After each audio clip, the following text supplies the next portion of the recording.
যোগ্য শিক্ষাকর্মী গুর্সি গুর্তি অধিকার মঞ্চ যারা নিজেদের যোগ্যতায় চাকরি পেয়েছিলেন এবং সুপ্রিম কোর্টের নির্দেশে তাদের চাকরি বাতিল করা হয়েছে এবং তাদের যে বেতন সেটাও সুপ্রিম কোর্ট দিতে বারণ করেছে সরকারকে, সেটা যাতে চালু হয়। সরকার ভাতা ঘোষণা করেছে, সেই ভাতাও তারা এখনো পাননি।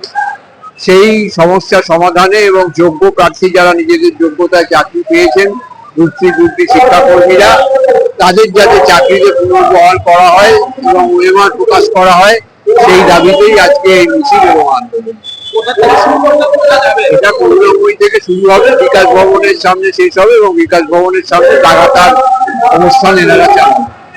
সরকারকে অবিলম্বে ওএমআর সিট প্রকাশ করতে হবে। 22 লক্ষ যে পরীক্ষার্থী ছিল এবং তার ভিত্তিতে যারা যোগ্য প্রার্থী শিক্ষাকর্মী তাদের বাছাই করে তাদের চাকরিতে পুনর্বহাল করতে হবে, যেটা এসএসসি বা সরকার নির্দিষ্টভাবে কোর্টে বলছে না যে এরাই যোগ্য, সেই যোগ্য এদের তালিকাটা ঘোষণা করতে হবে।